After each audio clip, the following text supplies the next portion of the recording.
bit safe. That's at least 2-3 meters. It is actually us who are safe.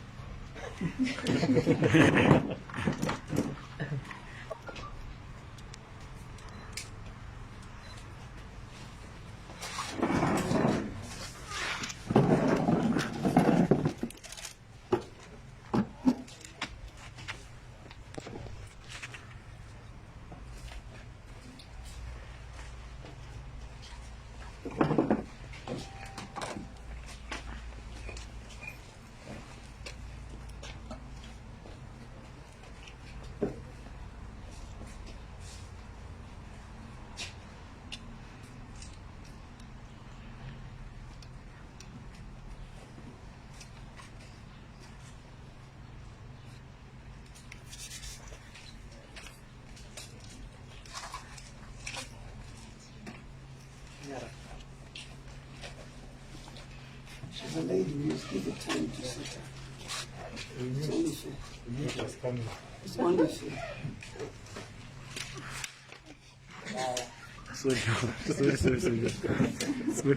Sorry, Wang. Sorry. Sorry, Wang.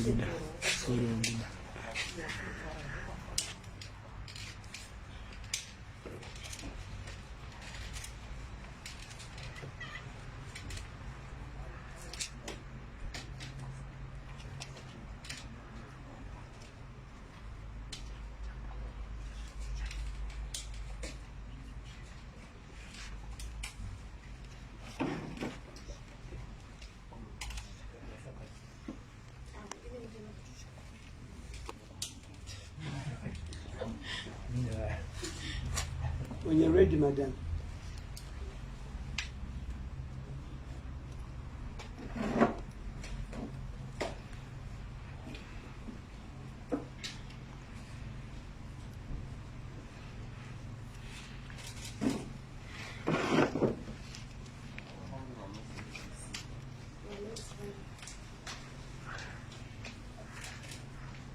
Another lady, we have to wait for her. They are the same crew. They are the same crew. Same crew. Okay. We're ready to go? Yes. Okay. Thank you very much, ladies and gentlemen, for attending this press conference, which seeks to clarify a number of issues. Ladies and gentlemen, it is with a thing heavy heart that I mentioned that journalism, to be respected, must be balanced. You are trained people in a profession which is respected, and in many areas we refer to you as the fourth estate. And the moment that you refer to as the fourth estate, we have an obligation to report factually with two sides of the story's head. When you read the article that was written by Machawira Farai and Elias, and being part of it, it touched on people who are innocent, who were mentioned.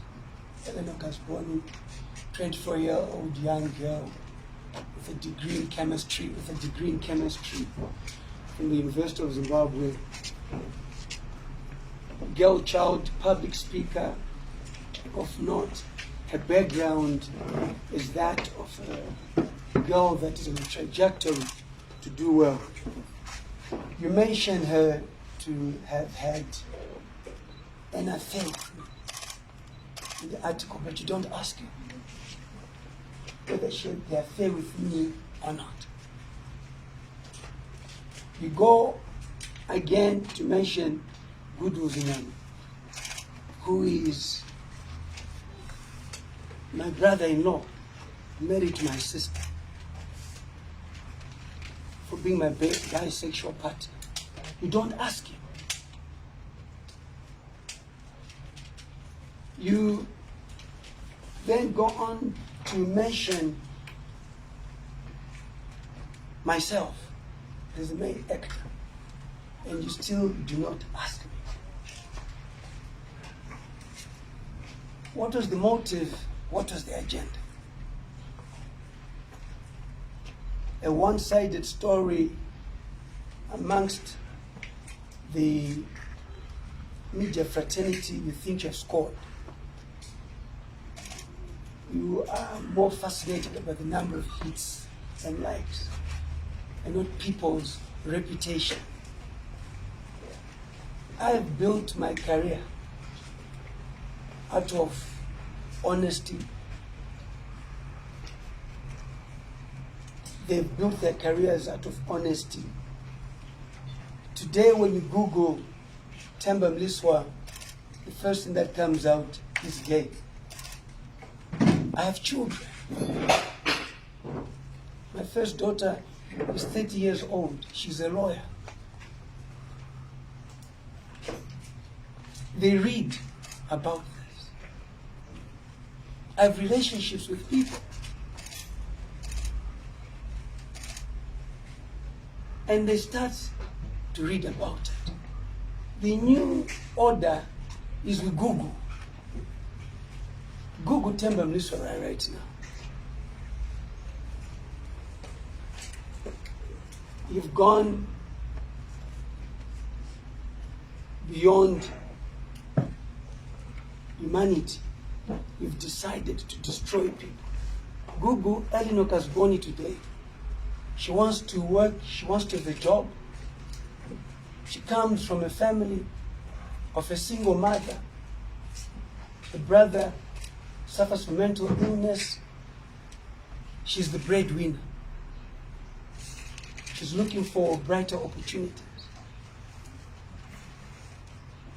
And today's world is, you look for a job, references Google. And when you Google her, she had an affair with Temba Mliswa. It's a record for life. It's a record for life.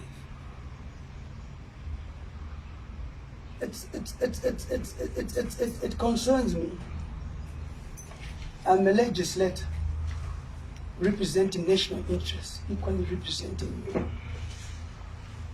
How then do I discharge my duties when you've decided to character assassinate me for the love of money?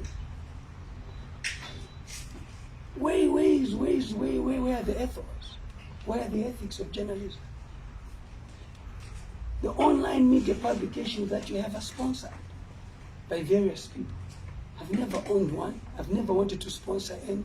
Not that I don't have the capacity, but I've never seen it my business to do that.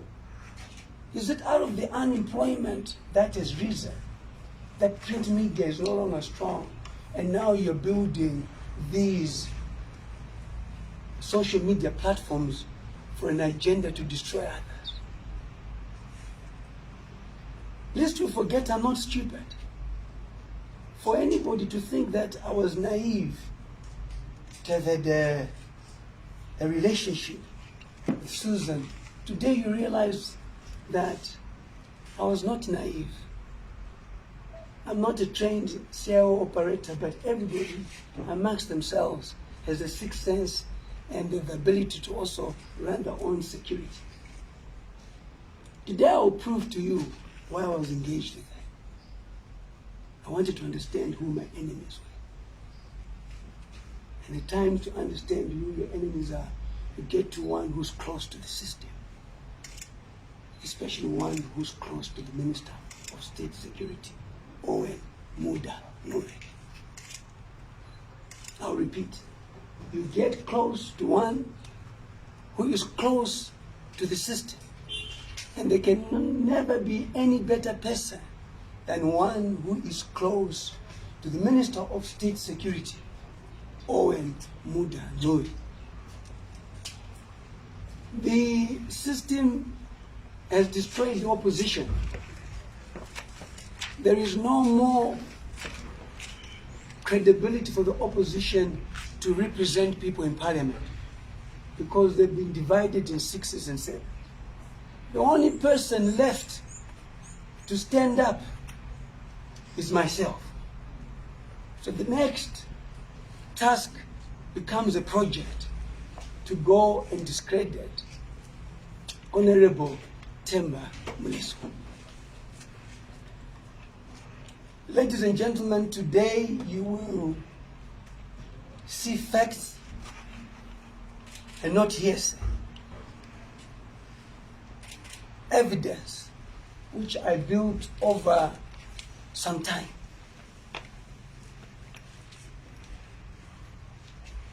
Some of the information which came out first was as a result of what was going to come. And whether you like it or not, it was going to come. So it was to preempt. It was to discredit me. But what I have today, which I'll show you from my tweet, if you remember, was this is a project and it has its handlers. But the handlers have not at all thrown a punch which has floored me. You've got to understand one of the fundamental rules of boxing. If you challenge the champion, the only way that you can win that belt is if you knock them down. But if you have not knocked them down, the referees are likely to give the championship on points to the person who's holding the belt. I was knocked down. Will I be silenced? No, I will never be silenced. My press statement begins. Good morning to all here present and those watching or listening online. Thank you for your time in joining me this morning. My fellow Zimbabweans and compatriots, I've been following the recent disquiet on social media where my name has been maliciously tarred with and smeared by a host of litigious allegations. An overwhelming sense of responsibility and duty as a leader compels me to respond in order to dispel the negative connotations wantonly made against innocent youth, women, and men in the sphere of my life. I don't just leave myself. I'm thick-skinned. I've gone through it. And I had to take a decision to say, is this really, if it's about me, that's not an issue. But when it involves other people, I have a responsibility to protect people. As a father, son, brother, and foremost, as an elected member of parliament, the onus is on me to protect the integrity of these people and to responsibly account to those whose interests I have tirelessly worked hard to promote and develop. I do not purport to be perfect. That would be foolhardy. And certainly in my over 20 years of living in the public eye and selflessly dedicating my all towards the cause for national development, I have inevitably stepped on many people's toes. You've got to understand that I am the people's voice. I am the person that everybody comes to on any problem that they face. I'll go to Joshua Nkomo Housing Cooperative and expose Billy Rottenberg, expose Julaimon, expose Chidao. It's not easy. And I do that fearlessly because I have a mandate to represent people. I am the one again who exposed the corruption. I have to do that because I have a mandate to carry as an individual. It's not easy. I have made regrettable mistakes. I have also learned some valuable lessons and continue to learn. In all this, I operate and conduct myself based on principle being my guiding ethic in everything that I do. In this regard, I hereby and unreservedly aver the following. Number one, I have the deepest respect for women. I grew up with women and girls around me, such that some of the most successful endeavors I've ever embarked upon have been directly influenced by women. For this, I'm grateful. Abraham Lincoln says, "For what I am and hope to be, I owe to my mother." For what I am and hope to be, I owe to my mother. I have further been blessed with a bevy of wonderful girls who I deeply adore. Of the 18 kids I have, 13 are girls. 5 are boys. It is therefore unfortunate of me to ever imagine or even consider young and vulnerable girls in any romantic or sexual manner possible. I've said this many times, that principally I do not date women who are the age of my daughter. I have never. I'm not attracted to them. I see them like my daughters. It's like having sex with my daughter. I don't principally. I've always dated women who are much older. My daughter is 30. I prefer dating somebody who's comfortably 40 and above. That's always been me. I've never, because I value and respect my daughter. If I am dating girls at the age of my daughter, what am I saying? What example am I leading? Though it's not a crime, but these are the principles that I've lived with in life. The mothers of my children are not at all the age of my daughter. It's something that I speak with a heavy heart, that I've lived by that principle. And I've shared this with you many times on many press conferences we've had. And for you to then write a story of a 24-year-old girl who's as good as my daughter, and to think that I can have an affair with her, it's cruel. It's evil.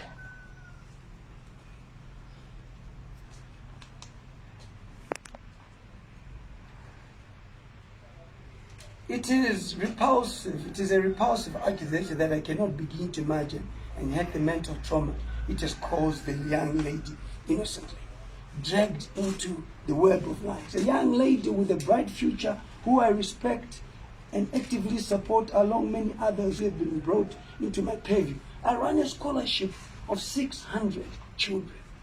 Out of that, 400 are girls. So what do the parents think?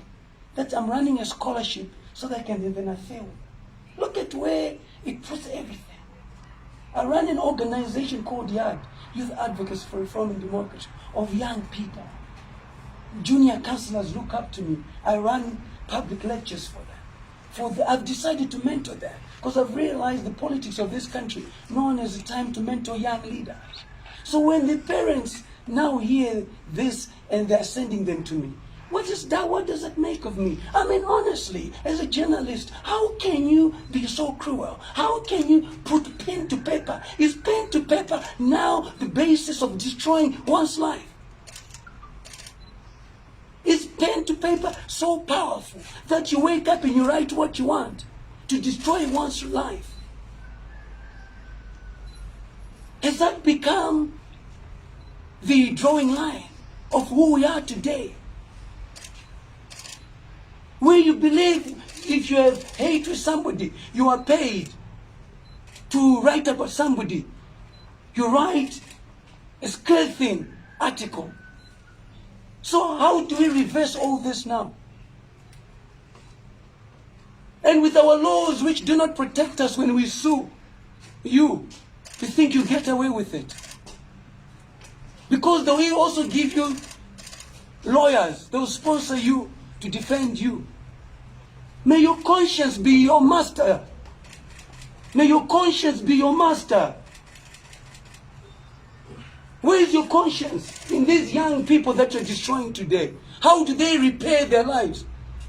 And then you go in the pubs amongst yourself in the media fraternity and you call yourself a great journalist with hits made out of lies. People have followed me and so forth.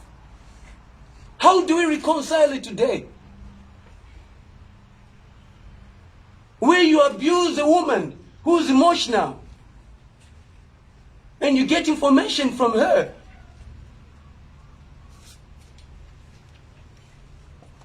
You know you're dealing with somebody who's emotional. If there's a relationship where two people break up, one is bound to react differently. Why ride on somebody's emotions? Shame on you. Shame on you, Elias and Farai. Shame on you.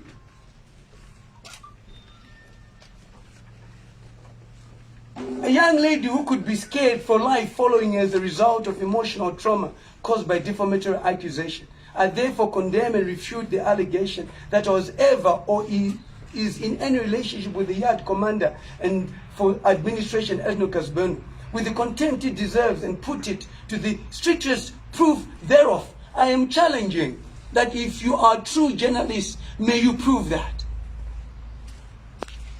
How do you suddenly say somebody is an affair? Where is the credibility of the media today? Where is your credibility?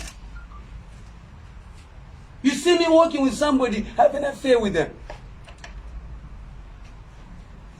True, I understand the irrationality of the accusations against my person as a cry for attention from a smitten former partner. However, the damning sensational homosexual allegations on a heterosexual person is intensely conservative society that can only harm the innocent, irreparably destroy the reputation of a decent soul. My comradeship with Goodwill Nyama is purely brotherly. In fact, Mukwasha wangu is married to Mliswa, and I therefore challenge anyone with evidence to the contrary to bring it forward. Journalists, because today I've said to you I've done this, you write this story. Where are the facts? Where are the facts?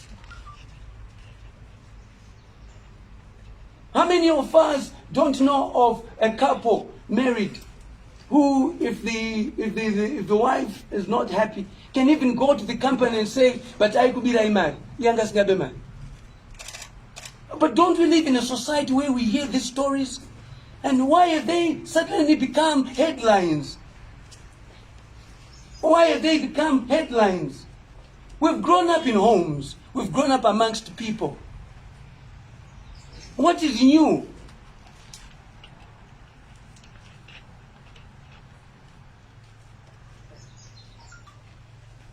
I'm a public figure and therefore accept the flake of my poor judgment in romantic choices. But to show the character of my friends and my family on account of a scorn cannot be allowed to prevail with impunity. If there's ever a time that I'm going to move a motion in Parliament against journalists to be given 5 years, it's this time around. Because you cannot at all rule by the stroke of the pen and lie. We stand for you when you're arrested for lying. We say it's unfair.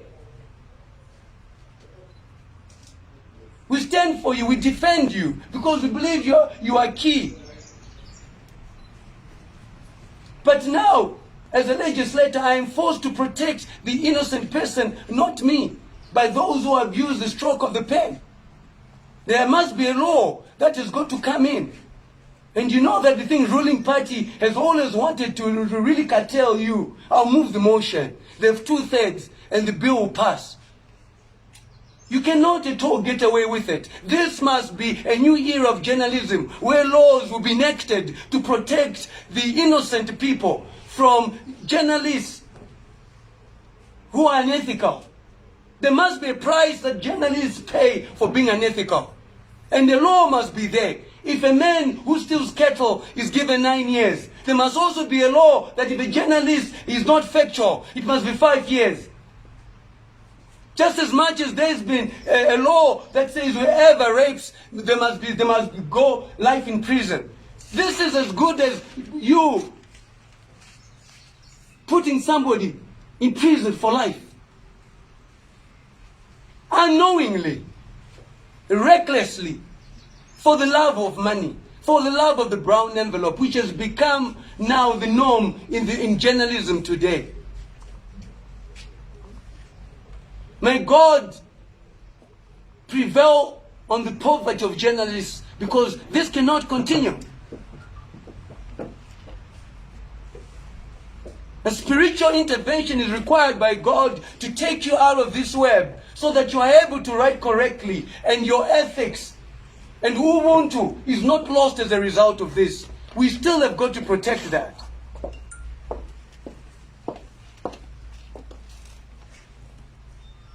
Zinyama is a wife, children and family to protect, and it is immoral for him to become a target of unfounded malice.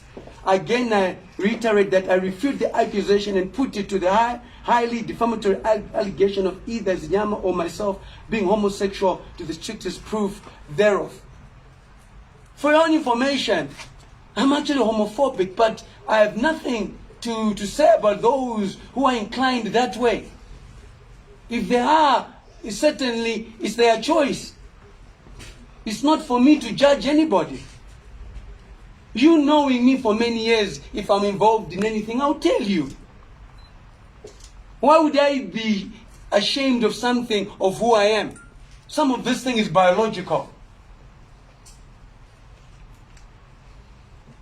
3, as a public national representative, one of my responsibilities is to monitor policy implementation and to influence policy-making processes. I have over time become deeply saddened and distraught by the proliferation of biased and unbalanced reporting by some Zimbabwean journalists. We have lost track of the true identity of a journalist, as many have turned into activists, while others rapidly pounce on any story and run it unverified for the love of money and fame.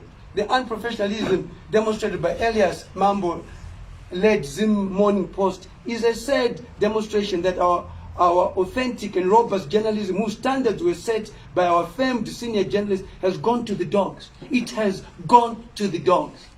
It's no longer credible. You have made and you've allowed this profession to go to the dogs. It was once a profession.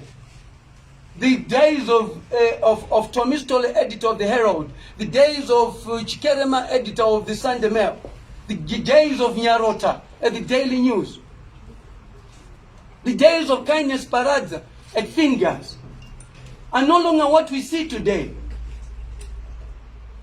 What has happened? Don't you have role models in journalism?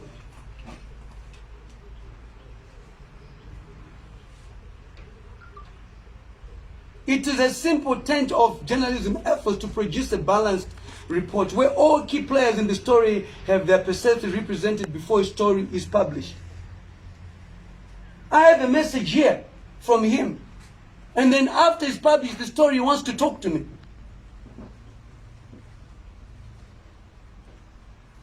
When the damage has been made, and the damage is not about me. I'm seasoned. When I'm in politics, there's one thing I know.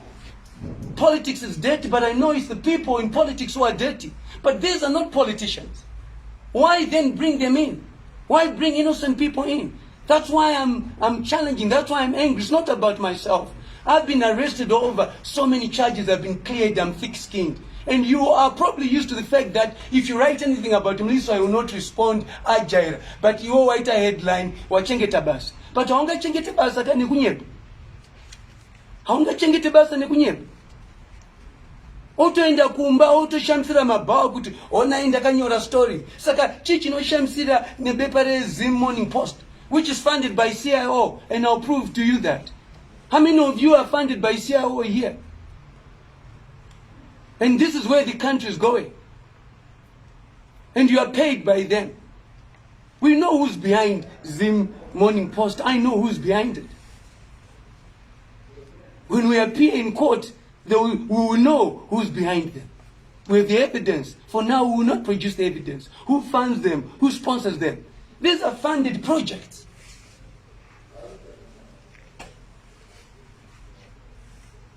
I therefore call on all media players to revert to the foundations of journalism that have prompted reasonable and balanced reporting at all times.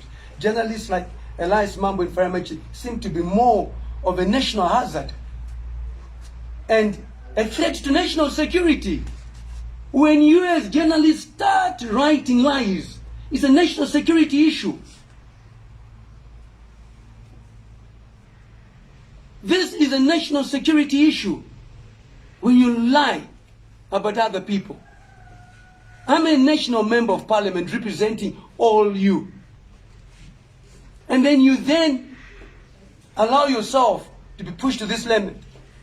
Journalists of this mode are ruled by the love of money and fame at the expense of everything, including media ethos. I've since taken legal recourse in an attempt to remedy this indiscretion. I've lodged a formal complaint to the Voluntary Media Council of Zimbabwe. Here it is. I wrote to the executive director on this. Because we cannot have this going on. And it must be a lesson. And it's not for me, it's for the next person. Because if you are clearly doing it to me, what about the innocent person?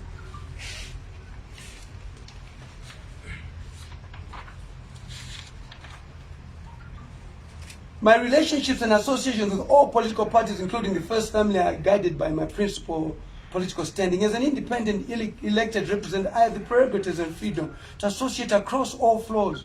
I do this in the interest of national development above all. Allegations of plotting, attempted murder, and against political players can only be described as malicious, scornful, and unfair. I mean, to show you that it's a project, you talk about July Moyo, who loses a parliamentary election, and he's on the job of the mayor or the president. I mean, why would you really think that I would really want to even talk about July when I win elections where I beat his party and he fails to win elections? I mean, July Moyo, who's well known for being ambitious, July Moyo, who the president himself knows that convened a meeting of the Warozi chiefs, Wana Moyo, so that he could be in power. It's well known. July Moyo convened a meeting. Nana Warozi nekuti ndimoyo. Vachiti isusu ndistinotonganyika. Chief Charumbira was not there, and the president knows about it. July Moyo, who has failed dismally to run the local government to a point people regret why Chombo went. July Moyo, who we all know behaved like a de facto prime minister. I've challenged him on tweet to say that you don't have the political capital to support the president. And I say so because I'm one person who supports the president, who has always stood by the president. They could not stand with the president when Mugabe was in power. They were quiet. Where did you ever see July Moyo uttering a word in the Central Committee supporting ED?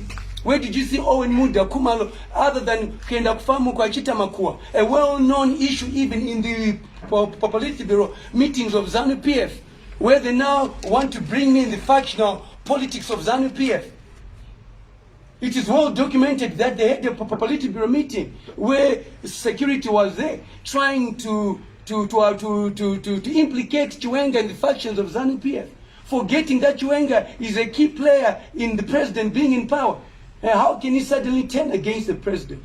Makuaneta kufamu Kwekwe Midlands has destroyed the thing president.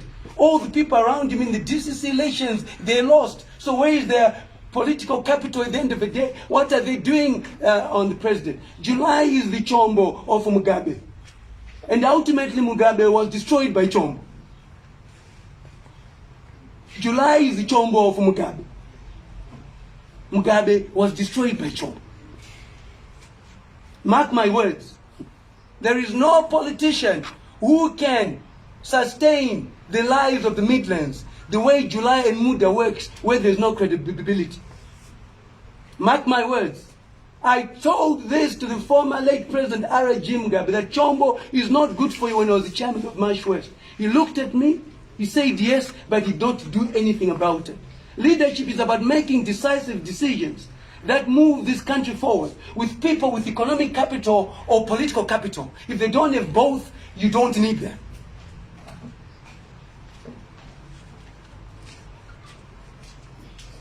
When scorn overrides maturity and decency, caution is thrown into the wind. However, such utterances cannot be made on the whim of a dangerous precedent may be set where those with cause to settle may mimic such unsavory behavior and make scandalous false statements in a bid to get their own back.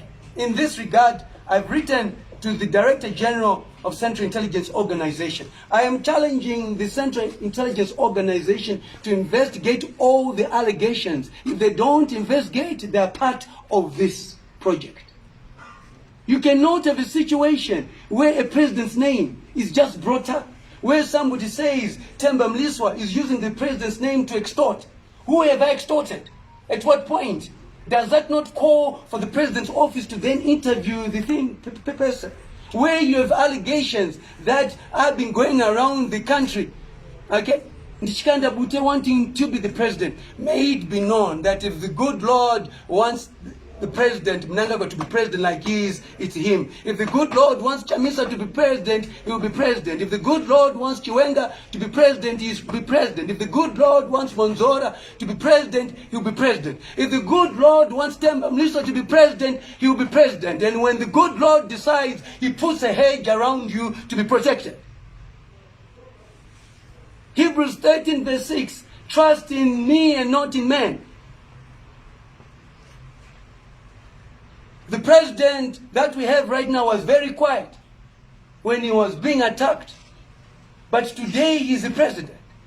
When the good Lord has his plans, which are good plans for all of us, it will manifest. Whether you've got the strongest army, you've got the strongest CIO, we had resigned that the former late President R.G. Mugabe would die in power. All of us here. All of us here. Whoever puts their hand up and says it's not true, then you are lying again. It's a trait of journalists who's lying. We all had resigned to that. But was he not out of power? When the good Lord decides to do what he will do. So let's not now try and say that there are people who are so powerful to a point that they will dictate who will be president and so forth. I'm happy to be a member of parliament. I'm happy to be a bank bencher. I'm effective. I do my work effectively. I have no ambition whatsoever. But knowing me, if I have the ambition, why not? I would tell you and say this what, and it's not a crime. If I challenge the president to be president, it's not a crime, by the way. So don't make something which is democratic a crime. I speak my mind, I speak what I want. But in essence, I support the president while he's in power. I'm attacked for supporting the president every day. Because I've taken oath to support the thing president. I've taken oath to support his term in office.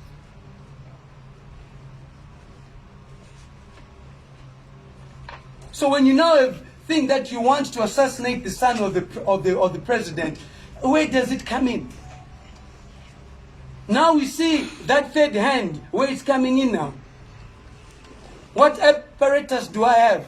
Which party do I belong to be able to do all this? And CIO is quiet about that.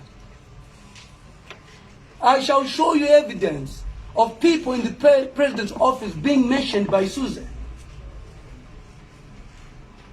And then, when I said it was a project, you believe me today. You accuse me of witchcraft. Is that not an offense? When I made the mention of Mrs. Mtami being a project, I did not mean it as a slave, but I was making a statement of fact. I have in my possession evidence indicating that Mrs. Mtami had submitted all my messages and voice notes to the Minister of State Security.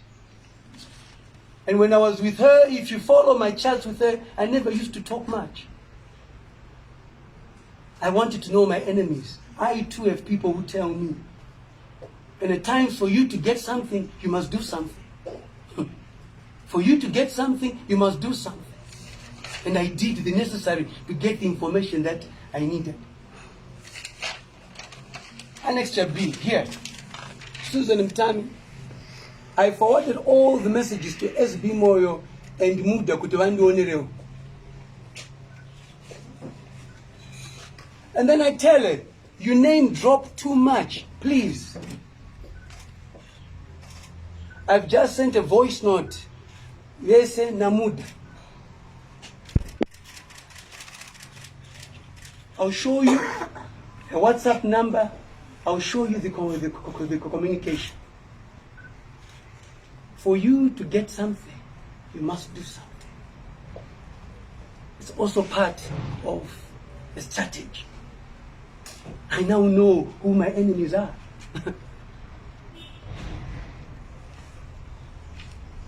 We have access to this. Not only that, we have access again here. Owen Muda, last seen on thing. Here is the date, Susan Mtami. Owen asking, what is happening to police ku Norton?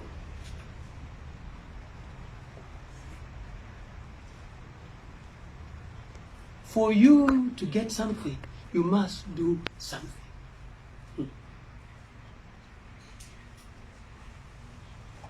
This is what I wanted to get. I wanted to know who my enemies were. I wanted to know who was plotting my downfall. It's the Minister of State Security. Owen Ncube here.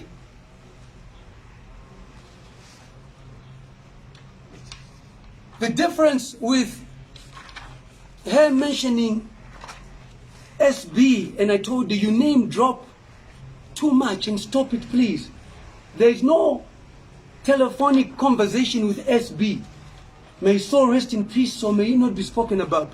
But with Muda, there is a telephonic conversation. When I say I have evidence, I have evidence. When I said it was a project, I knew what it was.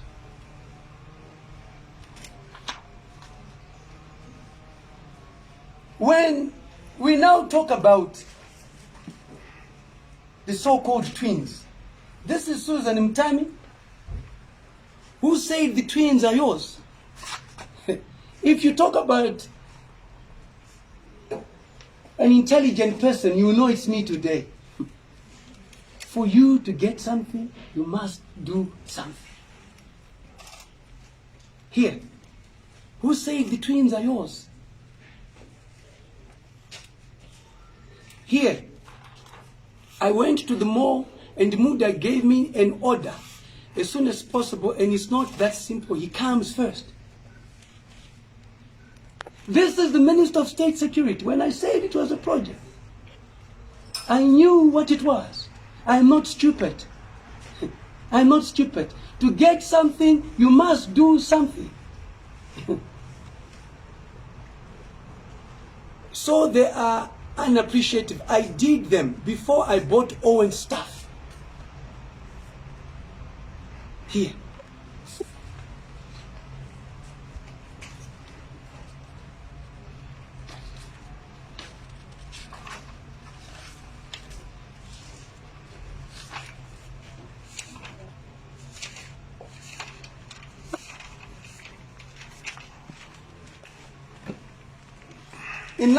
In light of this is information that was used against me and crafted in a manner to discredit me in a deliberate and tacky smear campaign.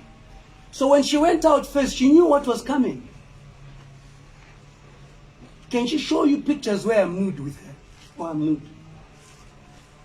The pictures that you see are pictures which are, that's my office.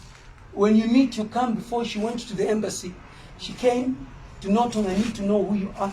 For her to come to Norton, it was. But I asked her a question. I am not a ZANU-PF MP. Why did you come to Norton?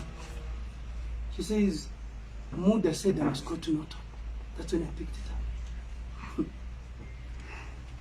Don't you think that donation would have been good for a ZANU-PF MP and an independent? Are the ZANU-PF MPs not in need of that equipment? So it was a discussion that had picked that. It was a consensus to say, okay, let's take it to Norton. She was ahead of the game. I could see where she was getting at the end of the day. She then said, oh, your mother gave birth to a great man who worked so hard. Can I go and give her flowers? That picture, and I must say this, gentlemen, let's respect our mothers. That picture of her giving a huku, kutanga any flowers. Mayonga nichengeta machongwe and so forth. And then makuti, so I want to just clear that. My mother is a decent woman. She's a loving person, just like any other man. So I want to clarify that. It was the flowers she insisted with communication without Temba. We had already discussed all that. We have also on intel. Don't think that we don't have our intel. But I was not there. She was then given a chicken. In light of this, I have compiled evidence to back up my assertions and herein contained, ready to be produced before a court of law, issuing invest names and messages, audios, etc. Names of those who aided in the payment of duties to bring in the containers from Australia were duped of thing. Those containers, it's donations, but people are paid. You pay. I pay 10,000 US. Yet it's donated stuff. I've written to the Australian embassy, and I'll show you that. because they call a citizen Zimbabwe who's doing well. Interview all the MPs that have received donations.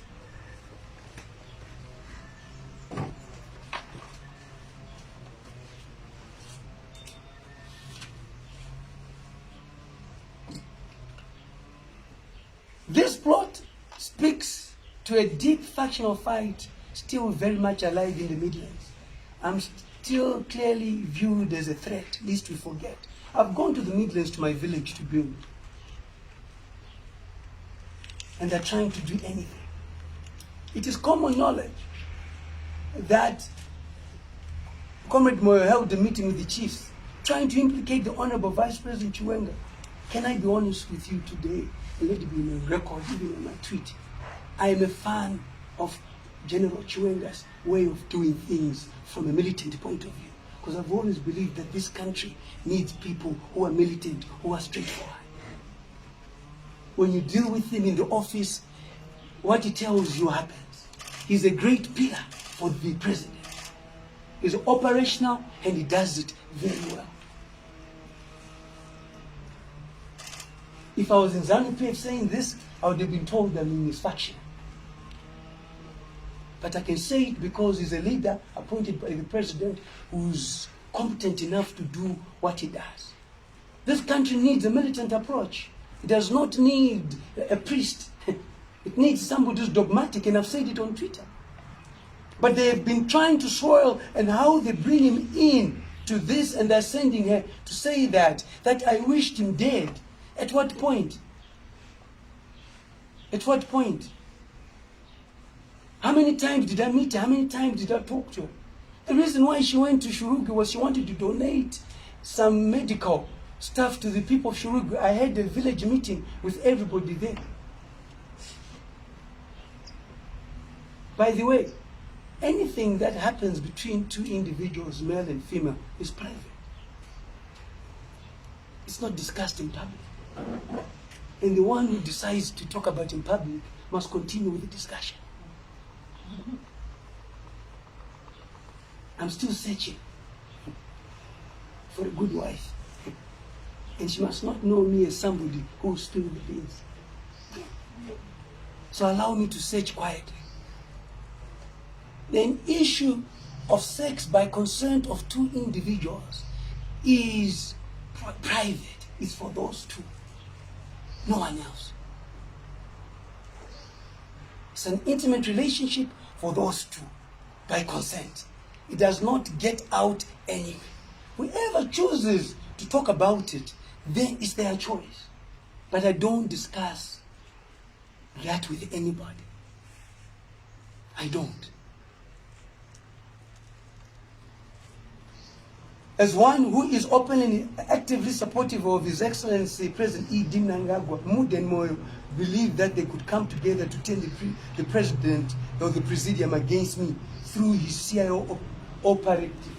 This CIO operative, I can tell you, the Director General of CIO, who's professional, DG Ambassador Isaac Moyo, I can tell you does not know about this. Susan was given CIOs to move around with. She came to Norton.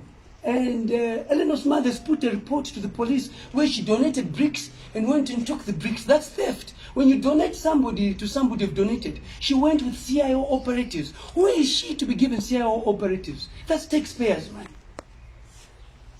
What protection does she require? She's cleared by CIO at the airport. She's received by CIO. As who?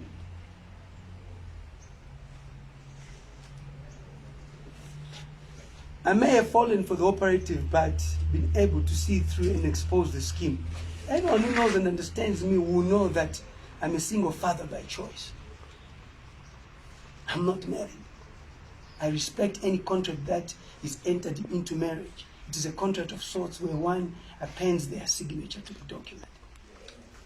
The day I append my signature to the document, and you see me with somebody else, that's a scandal.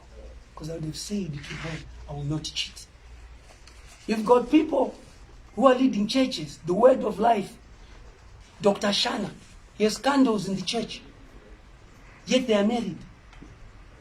The women go to the pastor and not to the Amai pastor when they have problems with the men.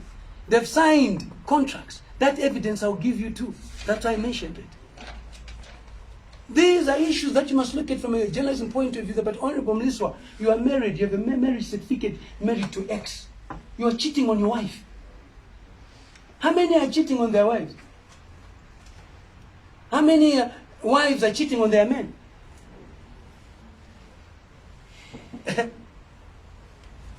Irukubaya guy. Yeah. You know, but so let's not, so it was not the issue. I've observed the deceitful behavior many conduct in their marriages and have decided that marriage is not for me for now. I'm not one who want to lie to my wife and say I'm having a meeting, yet I'm with a girlfriend. I can't, being Temba. Others, that's fine, have got the talent to lie and the skill. I can't. I want to do what I want to do, and I want to live my life for myself, not for anybody else. That makes me happy. The children I have are all happy. I've never been taken to court for failing to look after them. Out of the 18 children I have, for own information or disclosures, 4 are not mine. And I told their mothers, but I continue to just look after them. We always think that it's men who are dishonest. It's not like that. They're young children. I've even included them in my will. They'll get their education. They'll get what my kids will get. It will be up to the mother to say to them, I would break their hearts. I'm human. Whether one agrees or disagrees with my choice is a matter of another day. However, the fact that I am unmarried and for one to insinuate a formal introduction to my mother is to disrespect my beloved mother, my value systems and my plan of life. The facts of the matter are that flowers were bought as a token to my mother in acknowledgement to a woman with nature such a kind-hearted person. Naturally and unwittingly, I obliged. I am flabbergasted at how this has been misconstrued. 7. Whilst I'm an independent House of Assembly, represent my sister Honorable Mary Mliswa Chikoka is an active member of the ruling party, ZANU-PF, a trusted government minister, loyal, serving under the capable leadership of His Excellency, the President of the Republic of Zimbabwe and Commander of the Defense Forces, E.D. Mnanga. Honorable Mary Mliswa is a high achiever. Let me tell you one thing about our father. Our father was involved in Zimbabwe. Our father was very close to Joshua Nkomo. He refused to be in politics after everything struggle. If you want to know more about my father, go to SK Mall and to General Mtiti. They're the ones who tell you more about my father. My mother went to school with Honorable Tongo Blada in Zambia. That's where we were born. He refused. They'll tell you that Joshua liked him. When the communists tell me, Joshua liked your father, my father was Peter Mliswa, and he had charisma. He taught us well. When we were young, when we grew up, he wanted us to always read the newspaper. And Mary always read the newspaper, and my father nicknamed Mary British, as young as she was. That she spoke well, she read well, and she was eloquent. So the way she speaks is because our father spent time getting us to read newspaper articles when we were young. I failed the test because I would stutter, naturally. But Mary would not stutter and pass the test. So we have an upbringing which is sound. Of a father who was a social worker, a mother who is a nurse. We are 6 in my family. My father had 1 wife and 6 kids. Me having 18 kids is my choice. My brother is married with 2 kids. My other brother is married with 3 kids. I'm the firstborn. It's a choice I make. Hapana chiwangu. When 2 people agree kuti vaite vana, mwenda kumatest mwete mwanari healthy. Hazvinei nani. It is a new order. You agree. Damage ndinobhadhara. Hapana kwevana vangu 18 kwanisina kubhadhara damage. Vamwe varikugara nevakadzi vasina kuroora kana mombe vasati vaendesa. Ndinorespekta culture yedu. And I do that.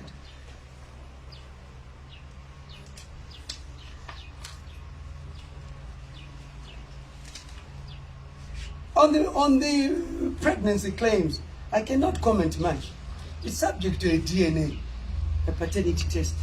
If they are my children, I'll look after them like any other child. I'll look after them. But I said, a DNA. I'm aware of many things, and I would not want at this point in time to talk about Susan. Susan is a mother of one, a great young man called Tendai, who I think by all means, you must also think of him. You must be careful that we are dealing with somebody who in a way needs help mentally. And I will not take this time to pounce on her. I will not do that. I'm hoping that the help that she needs will be given to her. Mental illness comes in different forms, and it needs help. It is my appeal to her that she's a great young man who will grow up, and she's done well in looking after him. And may she continue doing that. And may the media stop abusing such women who are emotional. It's sad. Finally, I owe a debt of gratitude to those who have stood by me through all this work, took time to know and understand me for who and what I am, and not for the scandals I've been targeted at me. I sincerely apologize to all those who have had their names unceremoniously and have been dragged into this debacle. That to me is what made me meet you today. It's about a leader thinking of other people around you who you work with. I don't want people working with me to think when there's a scandal, I don't stand and be there, defend them. I must emerge and defend the people I work around. I further apologize for causing any undue stress and confusion to the constituents of Norton. But funny enough, I told them to discuss this issue on the groups. They said, no, this is your private life. There's no taxpayers' money involved. The CDF, they account for it. You go beyond the call of duty. You do what you have to do, and so forth. I reassert my commitment to all in Norton, continue uplifting the community. I've never abdicated my role as a legislator, and I thank you for the support. Thank you too for all those on social media who have had the courage to look beyond the sensationalization and have sent and posted messages of encouragement, support. I appreciate. Daily I pray for a united and productive Zimbabwe, a Zimbabwe that accepts and meets everyone at their point of need. There's a lot at stake that requires maturity and tolerance, both men and women, to pull together for a betterment of the country. Above all, let the spirit of Ubuntu reign as we thank God for blessing. As we have such a beautiful country, we have the resources. Now let us make the right choices and come together for the unity and purpose of prosperity. Don King said this: I don't care what you write about me. Publicity is publicity, whether bad. But as long as you spell my name correctly in your article, I don't care what you write about me. Publicity, whether bad or good, is publicity. But as long as you write, you spell my name correctly. I have realized that I have a following that I didn't realize I had. And it has made me realize that whatever I do, there are people who believe in me more than I ever thought. And as such, I will do the necessary not to let them down. I appreciate that. Social media today is critical, but it does not determine who will win the election. But I'm on it, I understand it, and I was quite humbled by the debate which was there and so forth. And I'm hoping that with this conference, session, a lot of issues have been clarified, and I think the truth is now out. It was a project indeed. Yes. Thank you. My worry, and I'll, before everyone else asks the question, because I'm afraid maybe they might let you go. Honorable, you called us to your home, and I'm assuming this is your house. I've never been here to insult us. You have challenges, you have problems with one publication which you have raised, and two individuals who you have named. That is Farai Machamire and Elias Mam of the Zimbabwe Morning Post. But you have chosen to blanket every journalist with that particular unethical journalist blanket. Yet I, for one, I don't know how many others, are some of the people who came into your inbox to say, Honorable, I'm hearing one side of the story. May you please share your side of the story with us? You get what I'm saying? But you have chosen to ignore that and tell us that you go on to raise a motion that will, in the long run or in the end, curtail our enjoyment of freedom of the media. The same freedom which has taken us here to give you a platform. Freedom cannot be abused. I am saying no, but freedom cannot be abused. Do you realize? No. I want to correct you. Okay, yes, it cannot be abused. Freedom cannot be abused. I agree. It cannot be abused. I agree now. I agree. It cannot be abused. But do you realize that you're some questions to find? I can be listening. Do you agree that your fight with two individuals in an institution, at the end of the day, if you raise that kind of motion, do you understand the implications? No, but what I'm saying, if you're an ethical journalist, then why are you not dealing with those two? No, but understand, you're an ethical journalist. It will not affect you. Why are you not dealing with those two? No, it's done. The conference is done. Thanks.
They've invited me to the police, so I'll go and talk to them. I'll hear what they have to say.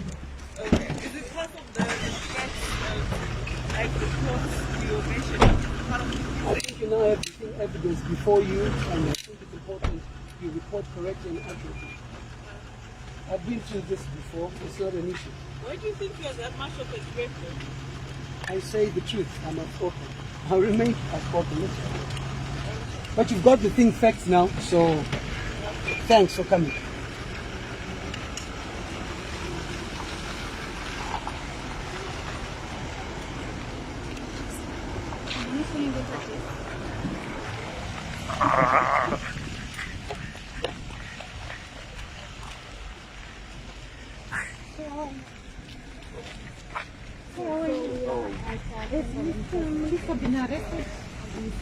I'm not under impressive treatment with that.